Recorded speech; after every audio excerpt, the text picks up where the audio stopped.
thought just to start us off, I'd share just a little bit of reading from, I think this was released yesterday or the day before. So the UN WTO released a tourism recovery technical assistance package kind of memo, which was talking about the three main pillars that they see for recovery. The three pillars that they're looking at are, firstly, economic recovery. So obviously, going to be very important for all hospitality tourism businesses to recover in terms of their finances. Then secondly, the focus will be on marketing and promotion. And these aren't to be dealt with in order, these are to be dealt with in tandem. So the second point was around marketing and promotion. So I think all of us will be seeing the huge array of marketing, whether this is destination, country level, hotels, restaurants, whatever level that might be. And then the final level is looking at institutional strengthening and resilience building. So I think obviously this has been a very testing and trying time for everybody. So looking at how businesses can strengthen themselves coming through COVID, out the other side, and then unfortunately probably preparing for anything like this in the future, which obviously hopefully we won't see for some time, but I think there'll be a lot of people thinking of how we plan for that. Now, as part of this study, there's a prediction that international tourism arrivals globally will be down by around 60 to 80% across 2020. So obviously that's a huge drop in numbers. So I guess one of the first questions that I thought we could discuss would be what people think around how hospitality tourism businesses will sort of change their focus to be more focused on their immediate guests rather than potentially global guests coming in. So I don't know if anyone had any initial thoughts on that. Well, it will depend on whether you're able to travel or not. And that's different per country. Precisely. So I mean, I think my main thought was, obviously, if we're not able to travel outside of our countries, then I think the issue is how tourism will change within countries. So, you know, the sort of issue of staycations. So, you know, I know we can see we've got different countries represented here. You know, we've got UK, France, Netherlands, Spain, and obviously a few others. So if we're all only able to stay within our own countries, will people then go, well, I'm still going to travel, but I'm going to travel within my country, and how will that have an impact on the ways that people travel and the ways that, say, hotels market to people? In Switzerland, there's been a big to-do because everyone wants to rent campers this year. They feel it's going to be cleaner, safer, social distancing. And as of now, there's no campers left anywhere in Switzerland for the summer holidays. So it's good for the hotelier, but they're saying that it will go from camping to Airbnb, and hotels are going to be like the last to fill up, is the prediction here. I think one of the other things is, and I'm not quite sure what the UK are doing at the moment, but they're saying about a quarantine period as well. And although I think that we're not perhaps going to have the quarantine, they've decided that it might not be France and it might not be another country, I'm not quite sure, but that will obviously influence people's ability to travel as well if they've got to go into quarantine for a couple of weeks on return, or even when they get there. You know, it's just not going to be possible, is it really? Any sort of travel, if you've got to do that. We're not allowed to go out of the country. We have to spend our holidays, summer holidays in France. Okay. I wish I could spend my summer holidays in France. You know, I live a mile from the French border, and I can't go over the border.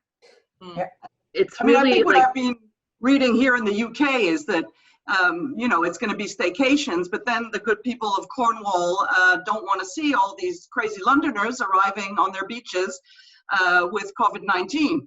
And I think the same in France. I'm French as well, so you know they weren't very happy about Parisians going to Brittany. So I don't know. That might be a bit. I agree with what you're saying, Susan, about the campers and the Airbnb. Although Airbnb, how are they going to guarantee their cleanliness? You know, they don't have any standards they're working to. Interestingly, some of them are posting that they promise to keep it vacant for 48 to 30. You know, how many hours it will be vacant before the next person, but they don't say, you know, we're going to clean, there's no policy about the cleaning. Each person is different. Yeah. I think one of the things I've read, sort of linking on from Susan's point there, is that yes, I think that, you know, places like Airbnb and hotels are looking at sort of having this 48-hour window between guests, which obviously will have some help. And I think the other thing that people are sort of thinking about with either the camper van experience or the Airbnb experience is that you can clean it yourself when you arrive. So, you know, you can clean it to your standards. Now, it's not my idea of a good holiday, starting by cleaning the entire apartment. Yeah. But also the thing is, I think the other thing is that I've definitely read quite a lot about there being expected higher demand for extended stay, which would link in with the Airbnb approach and those items as well. So therefore, then it would become worth it. You know, if you're going to stay in a hotel for one night and you feel like you have to clean the entire room to be comfortable, that feels like it's excessive. If you're going to go and stay in an Airbnb for 10 days, cleaning it at the start is not too much of a hardship. I mean, some people would have done that anyway because they wouldn't have trusted the previous people anyway.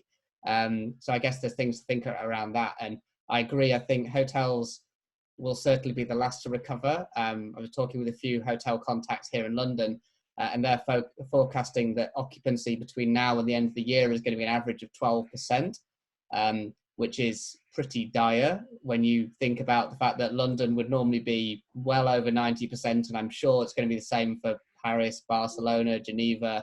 Well, do you know when they will be able to reopen in the UK? In the UK, sort of the expectation is going to be August, September for hotels. So we've been told in the UK that at the earliest, restaurants and food and beverage will be able to open at the beginning of July. And that's provided that things continue to go well. And that's not including hotels. Hotels have sort of been the excluded item so far, because I just think people just don't know. But I feel like it's going to be September in terms of realistically when they'll be open. Maybe a little earlier. I don't know if anyone has heard anything different for their countries in terms of hotel opening. Does that also include B&B? I think so. I think it's the same. Yeah. Okay. You know that the hotels didn't close here? Did they not? They closed them one day and the government rescinded and they reopened the next day. Wow. A lot of them shut down anyway, but they didn't have to. What kind of occupancy are they showing, Susan? Terrible, terrible. They're all the ones who stayed open.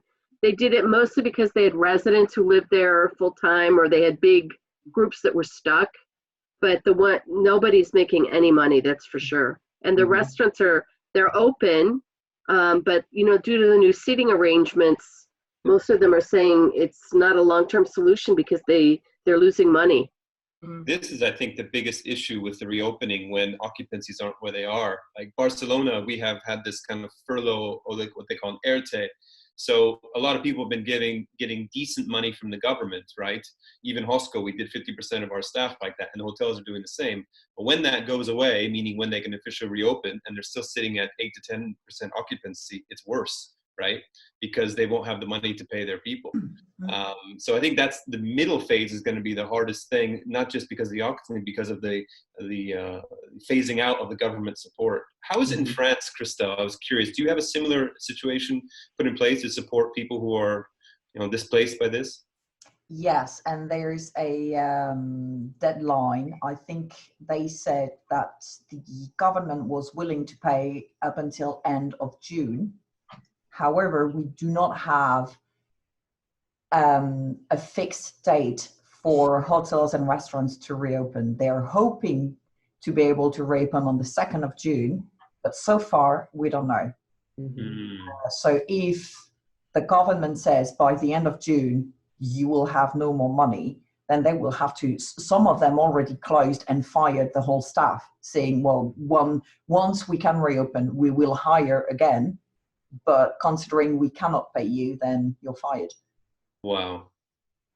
If we look at the Netherlands, they have been quite sort of open for this so-called intellectual lockdown. So it's a lot of giving the people responsibilities to to decide, and government had came out with sort of roadmap towards 1st of September in terms of when and what can be opened, had been received some positive feedbacks, also a lot of criticism.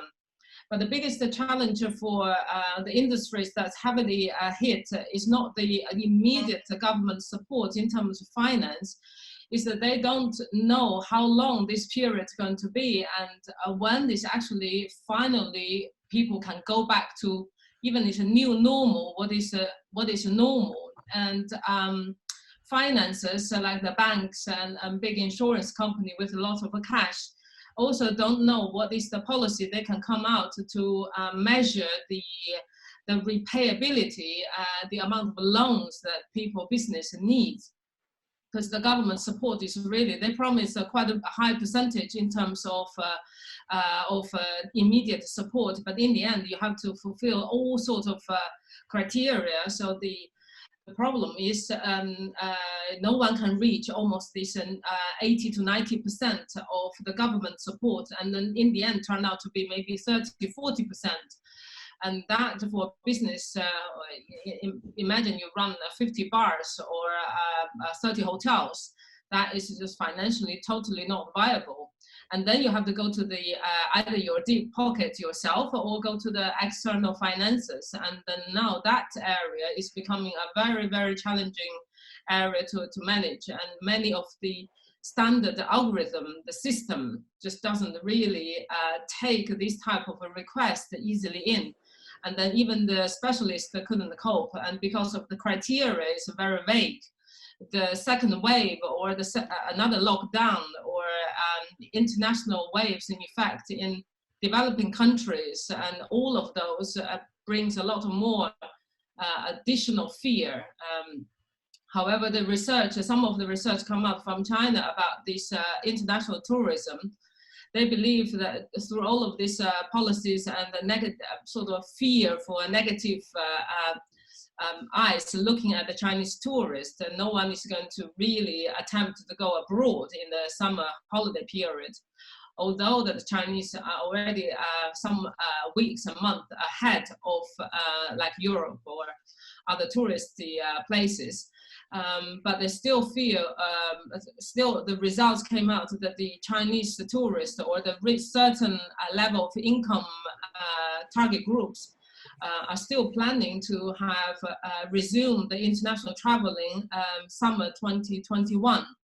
So the need to still explore the world, take a selfie with a big band or something like that is still there. So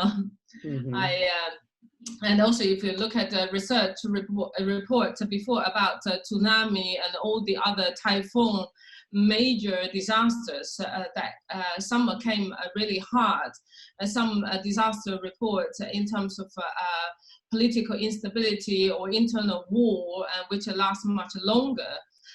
Eventually all of these, and looking back at the SARS, which is a much higher death rate, we were also in masks, you know, people were also social distancing that time in China, not here, obviously, that we didn't experience anything like that. But then the economy still bounced back. People forgot about this, I know, whatever meter that time was. A mask did sort of come back because of smog, not because of another SARS. So the I genuinely believe that is that the early that they can manage all of this sort of a medical side of the effect is the fear for the fear is much bigger than what it is. As soon as vaccines or a proper treatment could come along, the chance that still the market will push back will be much higher. Only the I think the large conferences, you know, all of these sort of business-related expenditures may have some more effect in the sort of mid-range future. Mm-hmm. Yeah, I think there's a few definitely sort of competing things, and you know, I think there's sort of some places are potentially going to see relatively quick recovery, and by recovery, it's all relative, of course. So, you know, take for example, you know, I know that Disneyland in Shanghai reopened last week, or the week before, which just seems slightly crazy, but obviously with reduced numbers, but the reduced number that tickets they allowed to be sold out instantly. So there was clearly demand, so people weren't terrified to go. So I think it'll be interesting to see how that differs. I think one of the things, there was some STR information in the last few days talking about the recovery, and it shows already that obviously this varies based on sort of countrywide policies, but the US is recovering much quicker than China, and much quicker than Europe. So for the weekend of May 8th and 9th, for the hotels that were open in the US, the average occupancy was 30% across the hotels in the US. So 30% is pretty terrible, but in these times, it actually sounds pretty good, especially when you compare that with the 12% which the London hotels are forecasting for the rest of the year. So I think it's going to be interesting to see geographically how that changes. And I think also on one of Maggie's key points, I think one of the really, and what John was saying as well, the really key thing is going to be how businesses are able to become profitable within this new normal. So previously they were profitable at X level of occupancy. How can we try and be profitable at this new level? And that's going to be really difficult across all areas, whether that's food and beverage, rooms, or events. And some of those could be really tough in terms of the profitability and in terms of how you can deliver that with lower levels of staff, potentially lower skilled workforces, because if you had to let people go, one of the things I'm hearing a lot from our partners and clients is that a lot of hospitality businesses are really struggling to retain their institutional knowledge, because if they have to make redundancies, it's not just a case of losing a person, you're losing a huge amount of knowledge, especially the more senior that those people are. So I think this sort of profitability based on new operating models is going to be a really important factor.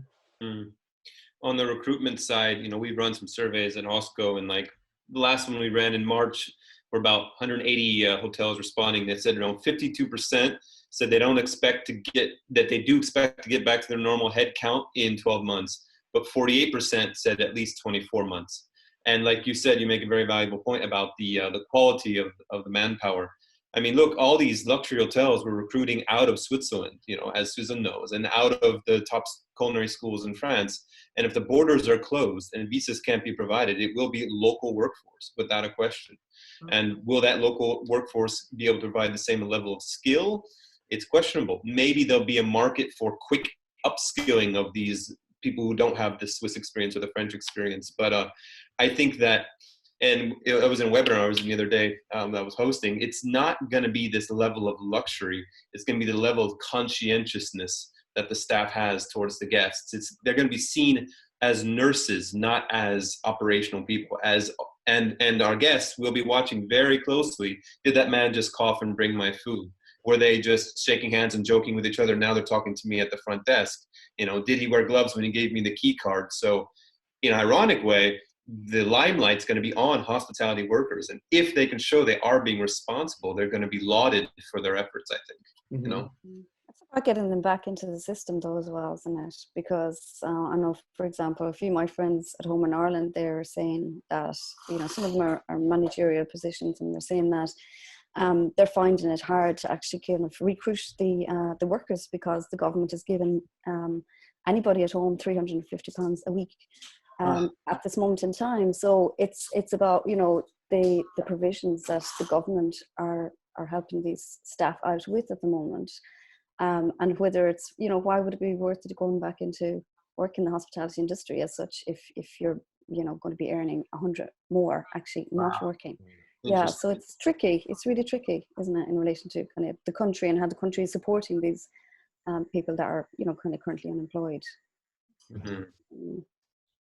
Yeah, absolutely. I think, it's going to be really interesting to see how that works. I know, like from UK experience, that there's a plan to sort of reduce the amount of support for people who are in these furloughed off work positions.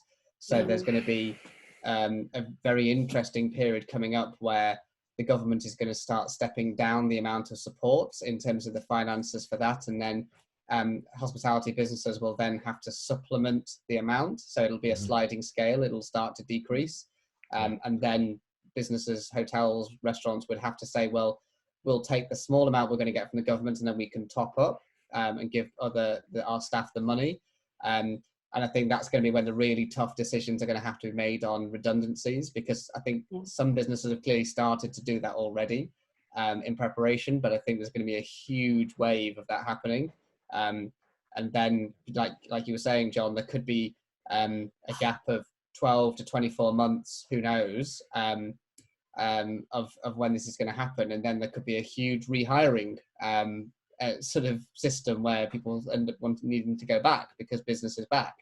So we're going to have a very interesting times in terms of how that works. I think my next sort of question, and I think this links on from what a few of you were saying, is about this communication aspect. And we're saying how are people going to perceive hospitality businesses, and people are going to be watching how businesses are operating. Are you doing what you said you're going to do? Are you operating with best practices? I think at the moment, one of the things I've certainly noticed is that there's too much. Every business under the sun is sending you an email telling you these are the things that we're going to do to ensure that we remain above board. And to a certain extent, that's useful, and to a certain extent, it just becomes just noise. So does anyone have any thoughts on, what do we think the best practices are in terms of how to share that? I don't think it's so much to do, well, I think we're expecting the retailers and whoever to actually put these bits and pieces and provision in, but it's not necessarily them, it's the customers, isn't it? It's the people that are going into the premises as well, who you have to watch. And I know I was talking to my daughter-in-law yesterday, who's a doctor, and she was saying that, Marks and Spencer's, for instance, is, making sure that everybody goes in at 2 meters apart. But once you get into the shop, you've got people that are going very slowly, and then you're sort of getting too close, you try and overtake them. The aisles are probably a little bit on the narrow side. So it's not necessarily the shops that are, or the industry that don't have the provision. It's the people that are actually using that provision where there's difficulties as well. Mm-hmm. I think it's all about risk perception, and the problem is not what the hotel can do, it's the risk perception of the customer. So if there were discussion we had on Airbnb, it's a matter of trust, and as long as this trust is not restored, there will be a problem. And unfortunately, it's also not only the hotel, because why would you go to London? You don't go to London because of the hotel's so nice. You go for all the other stuff you can do. Mm-hmm. So you're now asking tourists or visitors to estimate whether in 1, 2, 3, how many months time they're going to have a nice time in the city. And I guess that, and under the circumstances, people are going to postpone and going to do last minute. And that's even worse for business, because you won't be able to predict how many people you will have. Mm-hmm. Absolutely. I think forecasting in that sense is very difficult, if not impossible, at the moment. And I think that's what a lot of people are struggling with.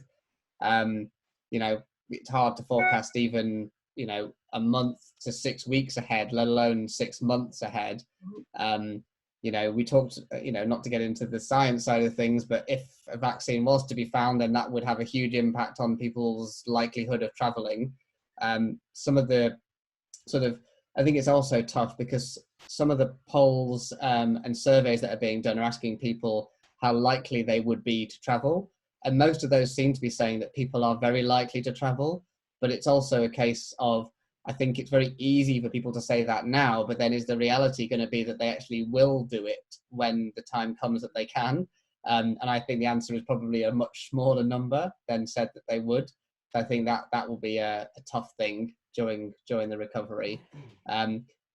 Do you all think that this will lead to, because we've talked about Airbnb and some things like that, and obviously there are some benefits to that, but do we also, I don't know, my view would be that established, trusted businesses would also then become the go-to for people as well, because you can sort of rely on them. So I was talking about that communication aspect. So rather than having to be told all the things they're going to do, would you not, as a consumer, I know I personally would be happy to go to a company I've trusted for years, and go, well, they've always looked after me in the past, so I'm going to trust that they're already doing the right things. So, you know, as a company, we work a lot with Marriott. I end up staying in a lot of Marriott hotels personally then, because I know and trust the brand. So do you all think that this could be actually quite helpful for sort of trusted and known hotel brands? I think it's not an issue of trusting the brand, it's trusting the people inside the brand, meaning the other guests. You know, I think that's why Airbnb is going to be the first option people look to, or the campsites or the campers, because it's about our own mental feeling of distancing from others, right? Marriott, I think it's Accor, one of them's partnering with Lysol in America. They're all going to have these branded cleaning measures coming out, so it's very recognizable. And everyone's going to say, good job, good job. But what about that guy over there? What about that guy over there? So I think that's going to be an issue. And I think the other issue is that hotels at the early stage are just cells to accommodate people, with the public spaces either not being able to use or used at less than 50%, with the talk of not even opening the beaches that the hotels own outside of it. It's like, well, why stay in a hotel if I'm paying for also these other spaces I can't use, right? So I agree with you that that if and when the vaccine comes by, then it's going to be, yes, that's the brand I go to. But until then, I think it really is a fear of other people and their maybe irresponsible actions, you know? I don't know, because in France, many people got really stressed not being able to see anyone, physically contact anyone for 2 months. So I think it will be either they're scared and they will go to Airbnb because they will be the only ones there, or it will be the other way around. They actually want to see someone. And I'm not sure they will go to hotels because it's pretty much impersonal, but they might go to bed and breakfasts. They will be a host and it will be cozy. So I actually wonder how it will go, because there's kind of a gap in how people reacted, and some people are still stressed out. They want to stay at home and do remote work when possible. Some people don't have a choice and they have to go back to work, but they're still scared. And the others are just very eager to actually see people and, you know, grab a cup of coffee or whatever. That, and apparently in France, go to the drive-through, McDonald's drive-through. I agree with Chris it was about France. And so what I was reading is that there's a lot of, you know, pent-up demand. And as you said, Peter, in the States, it's a whole different picture. I did a couple of webinars, and when you listen to them in the States, you know, in South Carolina, Memorial Day weekend, 80% occupancy, they were thinking. But I think what the hotels need to do, based on what you were saying, Christelle, is there's a lot of people now that want to travel as families because they've been so apart from them. So you're going to have this sort of multi-generational where you've got grandma, grandpa, mom and dad, and the kids traveling. And also what I was reading is that hotels are going to have to rethink their segmentation on the back of what you were saying in terms of the marketing, so that they're actually, you know, micro-segmenting, not relying on their segmentation from 2 months ago, and rethinking that completely. What surprises me, and you know, my personal family, the vacation I planned this summer was within Catalonia. I mean, we have the Pyrenees, we have the sea, we have everything we need, and we're going to stay at campsites. And when I started researching this, I think, okay, it's going to be more expensive than normal, but it's not. The campsites didn't go up to 200, 300 a night. It's still 110 to 125 per night at a campsite. That's actually quite fine. So and they're completely booked, right? All across Catalonia, it is done. So I'm really surprised that there wasn't a bit of price gouging, knowing that the demand would happen so fast on that side. But is it like that in France, Christelle, maybe?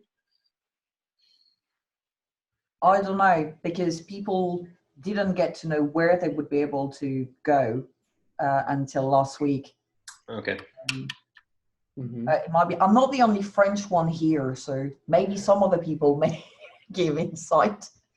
They might be adding a supplement on, John. on the French television, the TF1 News at lunchtime, they've been featuring small villages to visit in France. And exactly like what Christelle was saying, you know, small family run, where you could come with the grandparents and the grandchildren and see the animals. And I was quite surprised that the public television has made such an effort too to promote tourism in these smaller, more unknown destinations. That's happening in Spain too, but then you know what will occur. The small little towns will be overrun, and then we'll be in a close proximity situation again, right? I was about to say, yeah, I mean, has anyone, there needs to be some thought around how we deal with the management of this. I know that there's a lot of talk about sort of contact tracing and technology usage to try and find out, because it's highly likely that there will be COVID-19 re-emergences in certain areas.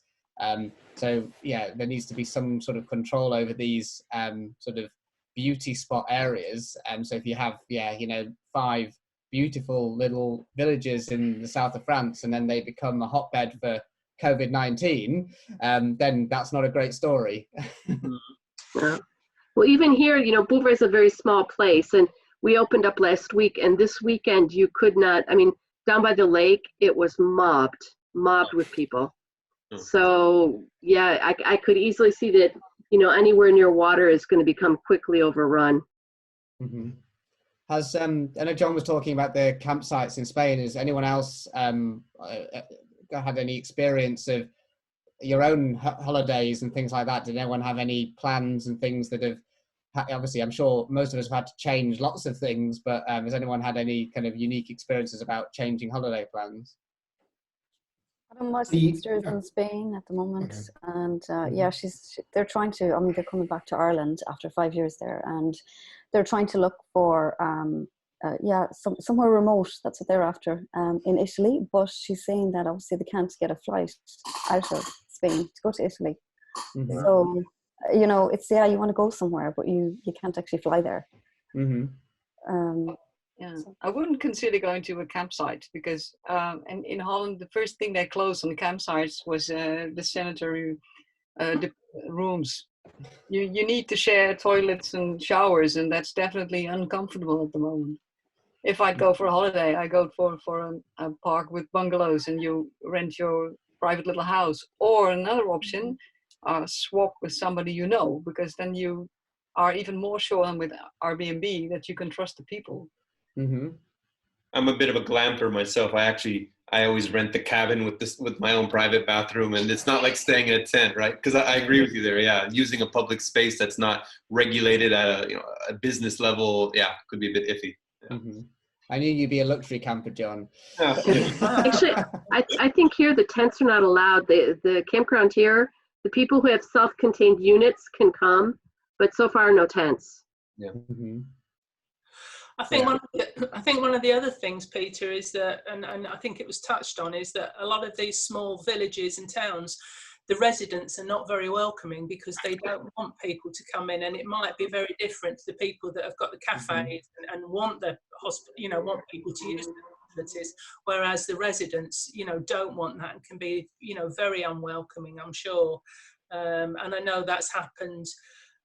In the Lake District here and in some of the, Wales is not open, but I'm sure it will be, and certainly down in the southwest as well, where you've got all of Devon and Cornwall and everything down there. So, the residents are not very welcoming, I don't think, and you might have a bit of an issue there. Yeah, and so far we've always considered tourists maybe as rather rational beings, but I don't think that in the coming 2 years we're going to be very irrational. Yeah. You never know what's going to happen tomorrow, so you have a different attitude to what risk do I take. You have a different attitude to what you book, to what you want to do, how you assess stuff, and irrationality is the hardest thing to deal with. Well, it comes full circle to staying at home then, doesn't it? I think it's going to be a very eased process towards going back. While this wouldn't help hotels, I'm seeing a lot of people post things about food and beverage businesses who are doing a great job at kind of pivoting towards this new normal, in terms of, especially, some people are still very reluctant to have food delivered or do food collection because people are still in some ways not comfortable with that, but some people are very comfortable with that. So I've seen some restaurants doing great meal packages and including things like wine tasting to go with it, and really, trying to create food and beverage experiences that you can still experience in your own home, or in a different way. And I think things like that are going to be really important. And obviously, the utilization of technology is a really key factor here. So a lot of food and beverage businesses are having to move very quickly towards thinking, well, previously our core focus was on getting as many people through the door as possible, and now realistically we don't want to do that, or we're not allowed to do that. So the key thought then is, how do we actually create a business model which allows us to keep working? And I think it's causing quite a lot of innovation, which I think is a good thing, but it's still obviously a very testing time for people. And I wonder, Jan, I know there are restaurants that now offer takeaway meals or they deliver the meal, but do you start a restaurant because you want to be a deliverer? I can imagine that the host part is almost completely gone. So that is very unsatisfactory for somebody who has a restaurant or a hotel. At the same time, at the same time for the consumers, did you want to go to a restaurant actually to do your own dishes and then get things out of plastic or whatever, cardboard boxes and all the rest? You know, that is another side of the coin. Which makes all the high-end restaurants almost impossible to cope, and the restaurant had to come down to a very sort of delivery-based, survival-based trick. It's nothing closer to what they do, and consumers as well. I wouldn't. There's definitely a list of the restaurants. I would not, even they started with the online ordering system, I wouldn't go for it. I just simply think what I miss probably at least 50% of the real fun. Yeah, absolutely. And the price also becomes an issue in that case, because then you start to compare. If you go to a restaurant, order food and take it away home yourself and you pay 50 euros and you suddenly think, wait a minute, it's a restaurant. Yeah, it's cheap for a restaurant, but it's expensive for a takeaway meal. So your let's say your price range that you find acceptable. Yeah, absolutely. Sophia, I can see you're keen to share. I'm interested to hear how things are in Portugal. I'm sorry I'm late, and it's not because I'm Portuguese. It's the CETs and the GMTs and the GTs and so sorry, not the GTs. It's still no. Do you know those T's? No. Yes, I'm so sorry. I had a reminder, but it was in an hour's time. So I was early according to my reminder. It's just late for Wednesday.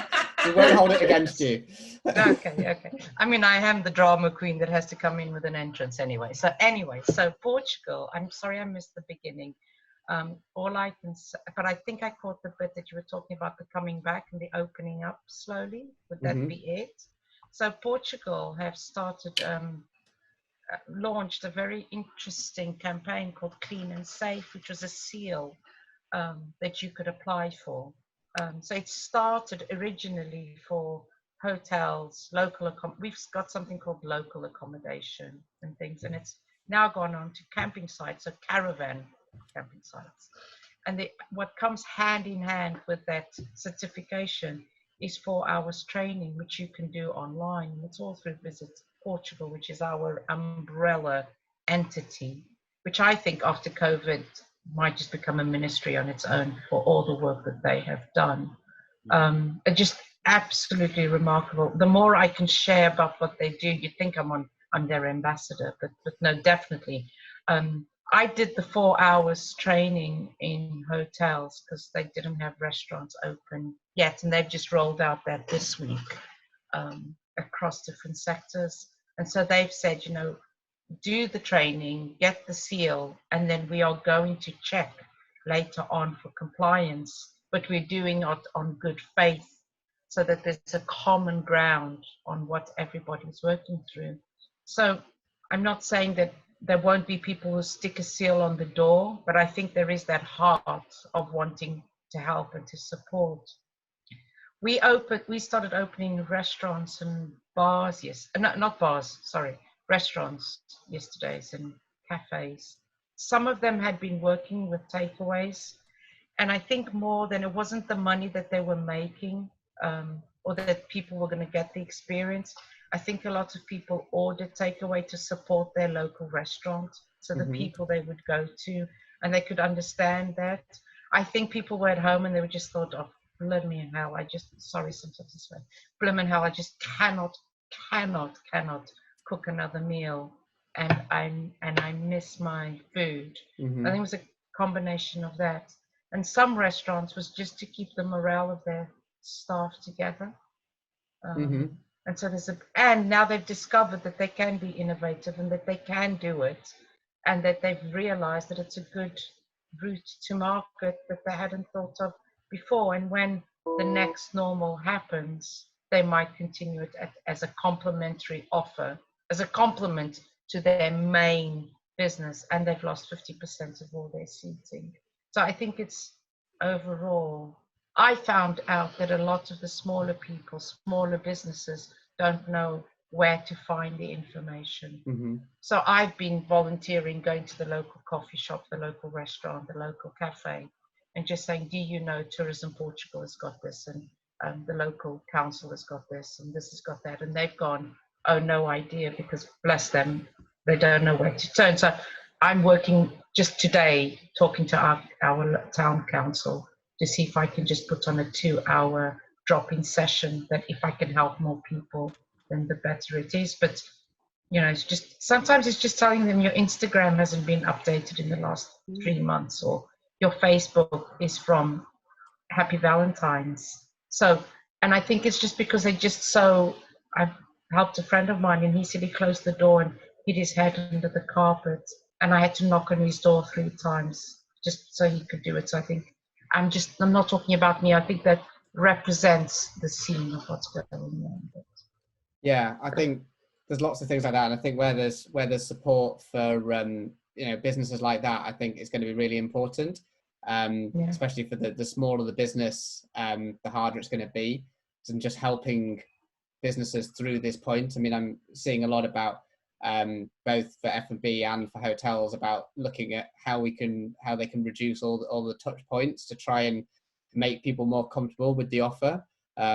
You know, so, you know, this is going to lead to things like, you know, take the coffee shop example, you know, a rise in mobile ordering. So it means that you spend the minimal amount of time in the coffee shop. It doesn't mean you don't go and get the coffee. It doesn't mean you don't get the great service, but it means that you click 5 minutes before you get there and say, I'd like a cappuccino, and my name's Sophia, and I'm going to be there in 5 minutes. And then when you get there, and you've already paid for it, so you've again reduced another touch point there. Then when you turn up, you say, hi, I'm Sophia. They go, here's your coffee, or they put it down and you pick it up when you go.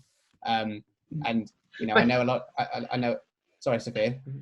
But to do that, you have to develop the digital literacy of a lot of these places, which, I mean, in my town, I think the average is 60 or 50. Nothing against 50-year-olds. I'll be one next year, but it's just that bracket. So I think it's just a whole cross-board. Yeah, I'm not suggesting that technology is the only answer to that. I mean, I think there's lots of other ways around it. So it could be oh God, yes, it could be a restructuring of the layout within your coffee shop. So rather than before, you actually encourage people to be close together because you wanted that sense of community. Now it'll be a case of going a bit like a lot of the supermarkets, hypermarkets are doing. It's like, well, now you might have a route through the coffee shop. So there's very much you come in this way, and this is the way you move around the space to make sure that you would have to interact less with people. So I think there's lots of ways around it. And I'm seeing quite a few technology companies develop some very quick, easy to access programs that will allow people to introduce these things, because you can't expect a small coffee shop owner to have the ability to introduce an app. That's not their specialty. So I think that's a key thing. I think, and going back to your earlier point, Sophia, about the sort of cleaning standards, I think there's, and the holiday example that I gave earlier, the holiday I'm due to take later this year, and at the moment still am, is to go on a cruise. And cruising is something which is much maligned at the moment, and there's a lot of question as to if that will be up and running this year, or will it be the start of next year, or even later. I mean, I don't think anyone knows, but it's a sector that already had some very, very strict rules around hygiene, which, I'll be honest, I always found quite officious.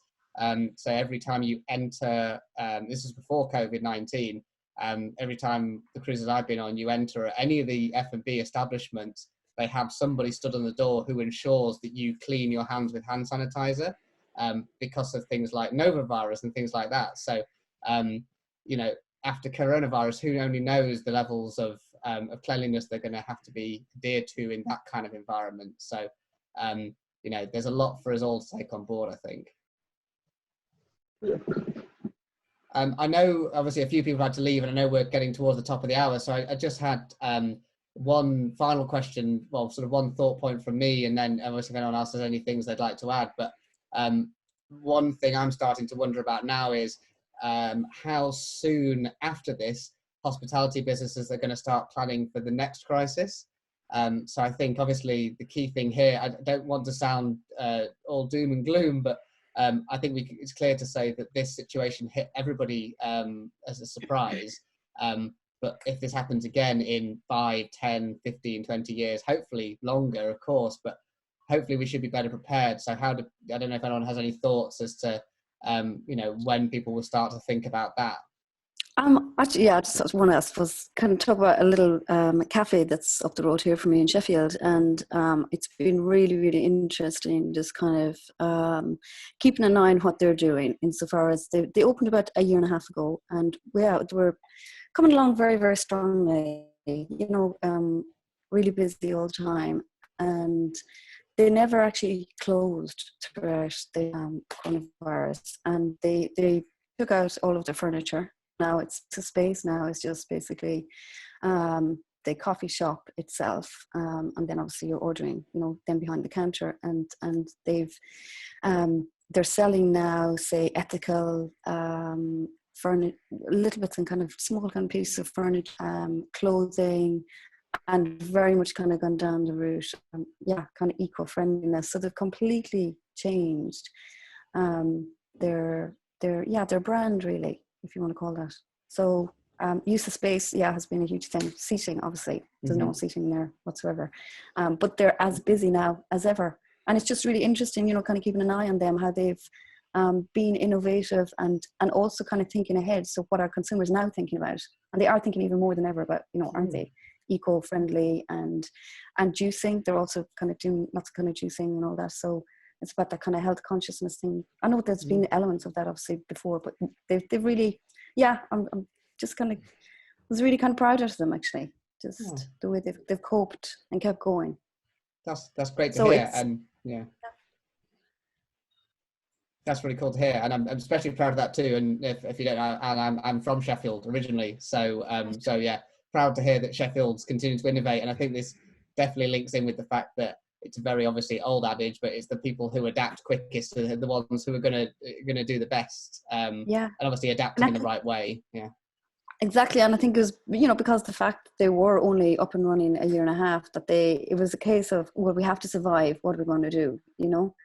Whereas maybe some other organisations they're able to kind of cope and kind of ride the wave out a little bit more so. But they really had to do something about it, and they did. Yeah, it's good. Some success stories. Yeah, it's nice to hear some success stories. Quick one. What's happening about placement, internships for everybody? Presumably everything's got to be changed, has it, and students can't go out, or? Yeah, I mean, I suppose I've been talking with a few of our educational partners on that, and I think everybody is working really hard to try and think, what on earth do we do with internships? And I think the key thing is, you know, like I say, most borders are closed. Most businesses are not sure when they're reopening, how they're going to deal with things. So internships is just, unfortunately, the bottom of people's thought process at the moment. So I think a lot of universities and educational institutes I'm talking to are working out, well, how can we still deliver an internship, but how can we deliver it in a different way? You know, is there something we can do more locally? Is there something we can do online? You know, can we bring local experts in, but deliver it via Zoom? You know, it's not going to be as practically minded as it was in the past, but I can see Sophia's got something to say on that as well. If I can, I've always got an opinion. I think to answer your question, Pete, on how quick, I don't know how quick, but I wonder if we shouldn't be working. I know we need to be so positive, and my glass is always so half full. But I wonder if, I mean, we were doing scenario planning exercises 10 years ago. I mean, I delivered one in Abu Dhabi Tourism Board 6 years ago on corporate social responsibility. You know, so where did scenario planning go? You know, we were all on this highway that tourism was going to go everywhere, and no one asked. And I wonder if anybody like Portugal, with their destination of 16% GDP, go, what if it never goes back? I know we need to all be positive, and I know we need to all, you know, I mean, look at Madeira Island. It's an island. It lives off tourism. So I don't know when, but I wonder who's going to start talking about scenario planning. I think it's quite interesting on that, isn't it? Like the, you know, some of the modules that have been stripped away from the hospitality curriculum, all of these things, you know, even what I was talking about, decent space and all that, that doesn't even come into the curriculum, as well as food hygiene, you know, as a module that's gone the last about 15, you know, years. And it's all of these things that like we now need more than ever. So I think there's conversations around that as well, isn't it? We brought back food hygiene about 3 years ago, and it's full every term. It's full. And Ray and I were talking earlier too about the importance of housekeeping and cleaning and all of these courses that, you know, the students don't need to do those things. They are coming back and they're going to be essential. But perhaps we could also have community outreach, like Sophia was saying, you know, within our community as our students could also be wonderful ambassadors to go out and train. And I think I think the skills that the community needs right now is digital savviness and looking and researching. So what I'm, you know, so our students, as if I've got any. Hello, I'm unemployed, but that's fine. But is hint, hint, John Law, is to apply a program for the community, because we have to stay in our communities. I physically cannot go to every little cafe and take photographs of all their food. By the way, follow me on Instagram. But if I had 3 students who are digital savvy, who know where to research the safe and clean seal, and who could help their community, and if the universities and the colleges could be quick enough to recognize that learning as learning experience and give them credit without having to go through 76 boards with 25 annexes, and just COVID response to lifelong learning on the spot, then maybe that's a solution. I don't know. And sorry, and it wouldn't cost a cafe 350 euros a month to get all their package, all their Facebook and Instagram sponsored and talked, because a student would probably do it for 50. Not that we don't not pay the students, but what I'm saying is it's a win-win for both. I'm going to get off my soapbox because a nice idea. I'm a proponent of the idea of schools being think tanks, and the biggest asset being the students in those think tanks. So if the schools would ramp up their food hygiene training, ramp up their hygiene or their housekeeping, ramp up their cleanliness, the students could then take that knowledge and go out to the industry. And even if schools do a micro certification, like, I don't know, food hygiene by SEG, it's also good branding for the school to get into the industry as well, bringing the knowledge that they learned that maybe the general workers didn't have time to learn. So I think there's a piece there. Yeah. Exactly. Anne, I think you were looking to say something as well. Or maybe not. So I think there's kind of a few things on that point. Yeah, I think there's definitely, you know, we talk about internships, we talk about students, and as Susan and Sophia were both saying, I think there's a lot of knowledge that students are going to have that hospitality businesses are going to need. So, you know, there's a definite fit there. It's a case of just working out ways of getting those students into those positions, because there's, you know, as Susan, as you were saying, you know, it's good to hear about the kind of re-emergence of maybe some of these teaching areas which had fallen by the wayside because they were deemed less interesting, less important. I don't know what the reason was, but that's clearly not the case. And it's very much not the case now. So if we have these great students who are coming through with this knowledge and eager to get into the industry, then hopefully then there's a real fit for them to move quickly into industry and to help people with what they need.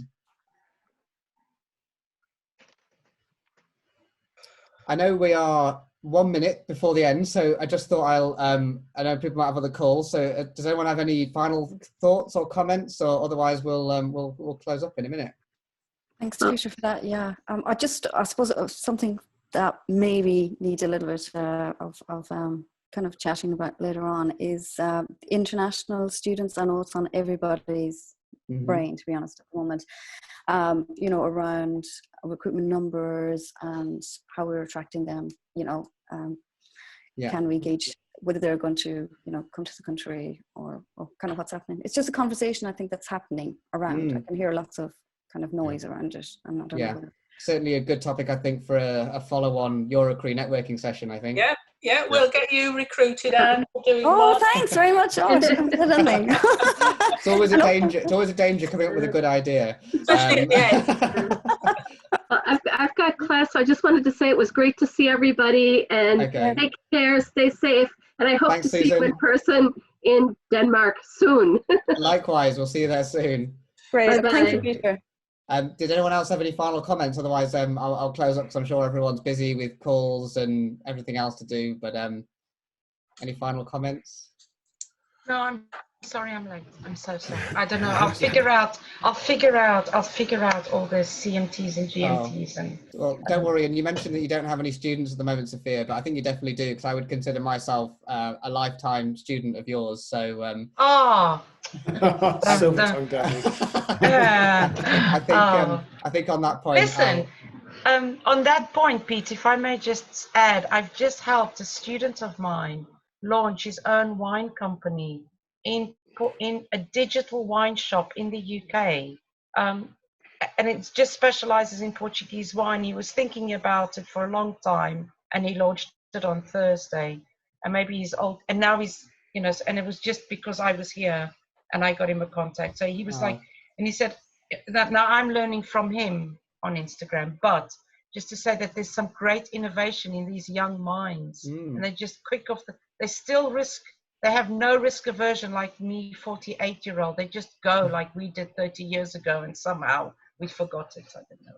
Well, that's a great story to hear, and I completely agree. I think innovation and things like that are fantastic to hear, and hopefully we'll hear more and more things like that. So I think on a real positive story like that, I'll bring the session to a close. And thank you all for attending, and hope to see you all again soon on another webinar, and hopefully all in person sometime really soon.